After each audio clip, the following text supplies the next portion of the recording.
நாமக்கல் மாவட்டம் பரமத்தி வேலூரிலிருந்து உங்கள் கொடிக்கம்பம் ஜோதிடர் எஸ்பி சோபந்தன் பேசுகிறேன்.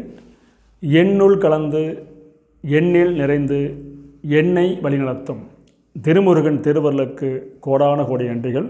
ஆயிரக்கணக்கான ஜோதிட சுருதிகளையும் அதன் சூட்சங்களையும் எனக்கு கற்றுத்தந்த எனது குருநாதர் சிங்களாந்தபுரம் எஸ் அனாசையன் பொற்பாதங்களை பணிந்து வணங்கி மகிழ்கிறேன்.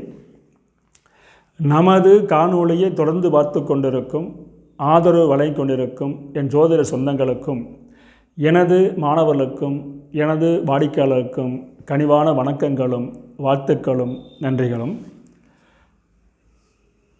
நமது காணொளியை கண்டு அடியே நேரில் சந்தித்து பலன்கள் கேட்ட ஜோதிட சொந்தங்களுக்கு நெஞ்சார்ந்த நன்றியை கூறிக்கொள்கிறேன்.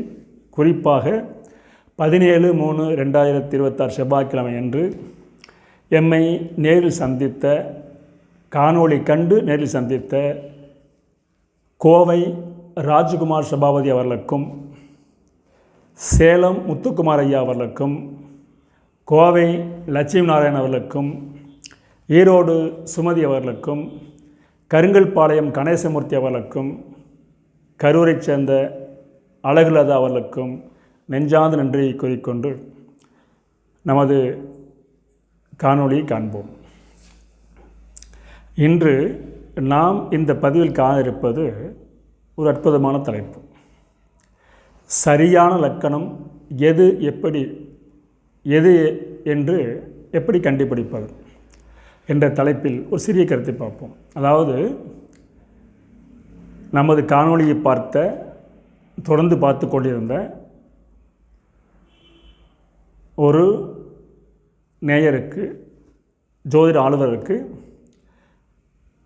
லக்னம் மகரமா தனுசா என்று குழப்பம், பல வருட குழப்பம்.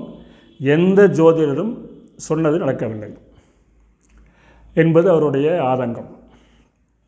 எந்த ஜாதத்தை நான் சரி செய்ய, எந்த லக்கணத்தை வைத்துக்கொள்வது, அதை எப்படி பார்ப்பது என்பதை நான் எப்படி தீர்மானிப்பது என்று ஒரு சந்தேகம். பல விதமான கருத்து சொல்கிறாங்க. ஆனால் அவருடைய வாழ்க்கையின் சம்பவங்களை யாராலையும் தொட முடியல. இல்லை, தொட்டுட்டால் ஜெயிச்சிடலாம், அதில் மாற்று கருத்து இல்லை. என்கிட்ட நம்ம வீடியோ பட்டிருந்தார், ஐயா உங்ககிட்ட எனக்கு நம்பிக்கை இருக்குன்னு சொல்லி லக்கணம் மகரமா தனுசா என்று நீங்கள் தீர்மானித்து எனக்கு கொடுத்துருங்க அப்படின்ட்டார். ஐயா, நான் உங்களுக்கு ஒரு சில சம்பவங்களை சொல்கிறேன்.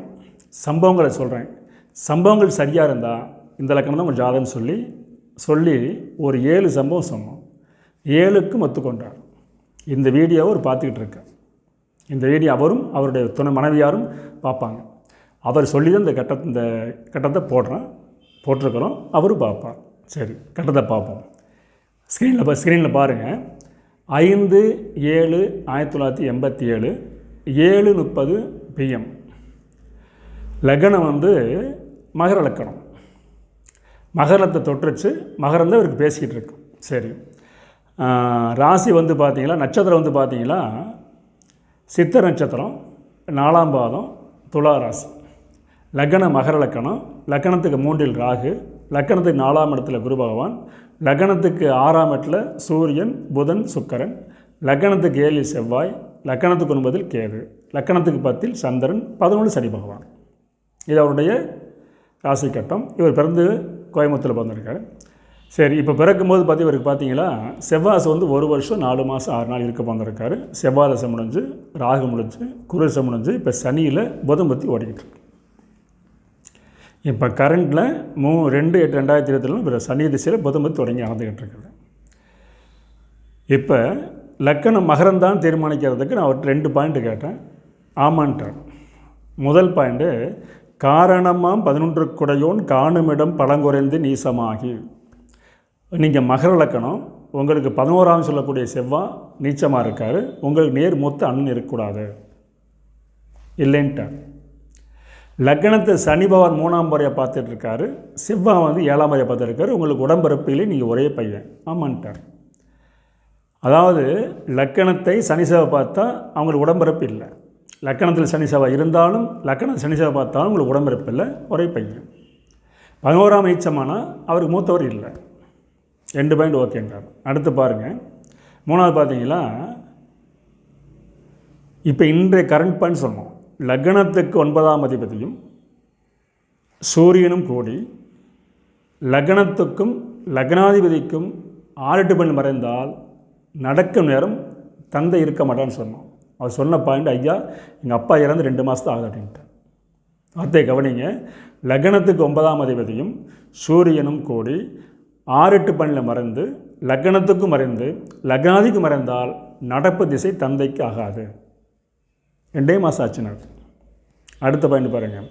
லக்னாதி திசை நடைபெறும் காலத்தில் 9ஆம் திசை நடந்தாலும் 9ஆம் திசை நடைபெறும் காலத்தில் லக்னாதி நடந்தாலும் இருவர் சட்டாட்டமானால் அந்த காலகட்டத்தில் தந்தை இறப்பார் என்ற கருத்து சொன்னோம்.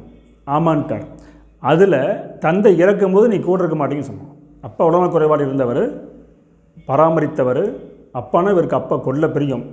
அந்த ஜாதகம் அழுகிறார், கண்ணி விட்டு அழுகிறார். அப்பாவோடு சேர்ந்து இறந்து போகிற அளவுக்கு ஒரு அப்பா பாசம் உள்ளவர். அப்படியே லக்னாதிபதி திசையில் 9ஆம் அதிபதி அல்லது 9ஆம் திசையில் லக்னாதிபதி நடந்தால் அந்த காலகட்டத்தில் தந்தை தன்னை விட்டு பிரிஞ்சிடுவார், உயிர் விட்டுருவார். ஆனால் அந்த நேரத்துக்கு நீங்கள் பக்கத்தில் இருக்க மாட்டீங்க. பல நாள் பராமரித்தவர், பாதுகாத்தவர் உயிர் போது பக்கத்தில் இல்லை. அப்படி கண்ணீர் விட்டு அழுதுட்டார் ஆச்சுங்களா. அடுத்து பார்த்தீங்களா, இப்போ நான் 4 பாயிண்ட் சொல்லியாச்சு. 5வது சொன்ன பாருங்கள் பாயிண்ட்டு, உங்களுக்கு லக்கணத்துக்கு 12ஆம் சொல்லக்கூடிய கிரகம் 4இல் அமர்ந்து 4ஆம் நீச்சமடைந்து விட்டால் உங்களுக்கு மனை சிறப்பில்லை. செவ்வகவடியில் மனை இருக்கும், மனையில் குற்றம் இருக்கும். அடிநிலத்துக்கும் வீட்டுக்கும் ஒரு பக்கம் திருப்பமாக இருக்கும், அதில் நீங்கள் வசிக்க முடியாதுன்னு சொன்னோம். ஆமான்ட்டார். அது ஓகேன்றார். அது இதோட முக்கியமான பாயிண்ட், லக்கணத்துக்கு 5ஆம் அதிபதியும் லக்கணத்துக்கு 6ஆம் அதிபதியும் லக்கணத்துக்கு 8ஆம் அதிபதி கூடி லக்கணத்துக்கும் லக்னாதிக்கும் 6-8 மறைந்து விட்டால் உங்களுக்கு கடுமையான புத்திரதோஷம், குழந்தை இருக்காது என்று சொன்னோம். ஐயா திருமணம் 10 வருஷம் ஆச்சு, இந்த குழந்தைன்ட்டார். திருமணம் 10 வருஷம் குழந்தைன்ட்டார். ஆராய்ச்சிங்களா. அடுத்து பார்த்தா 9ஆம் இடம் தகப்பன் ஸ்தானம். 9ஆம் இடங்கிறது கன்னி. கன்னிக்கு 10ல் சூரியன் புதன் சுக்கன் இருக்காங்க. லக்னாதி 10ல் அமர்ந்து 2ஆம் 5ஆம் சம்மந்தப்பட்டு 10ஆம் இருந்தால் தந்தை அரசு பணி புரிந்து ஓய்வில் இருப்பான்னு சொன்னோம். ஆமாம், எங்கள் அப்பா கவர்மெண்ட் ஜாப்பில் இருந்தார், ரிட்டையர் ஆனால் சொன்னார். மொத்தம் 7 விதிகள் சொன்னோம், 7 சம்பவங்கள் சொன்னோம். 7மே சரின்னு சொன்னார்.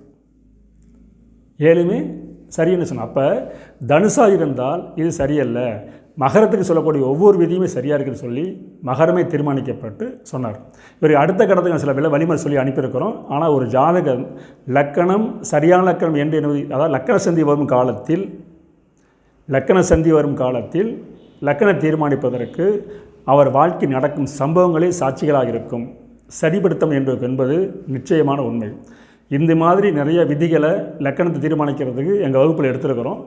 எங்களுடைய வகுப்பில் என்கிட்ட கற்றுக்கிற மாணவர்களுக்கு சம்பவத்தை சொன்னால் விதிகளை சொல்வார்கள், விதிகளை சொன்னால் சம்பவத்தை சொல்வார்கள்.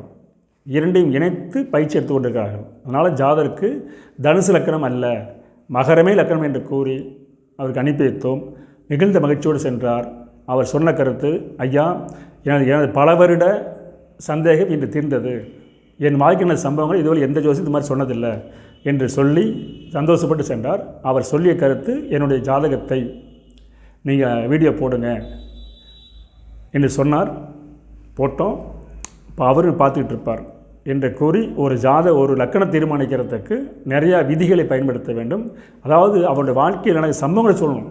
சம்பவம் சரியாக இருந்தால் ஜாதகத்தை எடுத்துக்கலாம். லக்கண சந்தி வரும்போது நிறையா கவனிக்கணும். நிறைய விஷயங்கள் நிறையா விதிகள் இருக்குது. இவருக்கு சொன்ன விதிகள் அனைத்து இப்போ சொன்ன நிறைய சொல்லிகிட்டே போகலாம். 7 விதிகள் சொன்னோம். 7மே சரியென்று சொன்னார். குழந்தை இல்லாமை, தந்தை மரணம், வீடு குற்றம், முதல் குழந்தை, உடம்பிறப்பு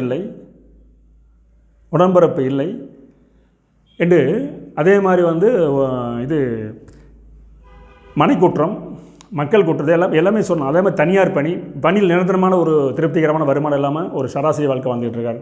இத்தனை காரணம் கிரக தான் காரணம். லக்கணத்தை தீர்மானிப்பதில் தெளிவு வேண்டும் என்று கூறி மீண்டும் அடுத்த சந்திப்பேன் என்று கூறி மீண்டும் அடுத்து சந்திப்போம். நன்றி, வணக்கம், வாழ்க வளமுடன்.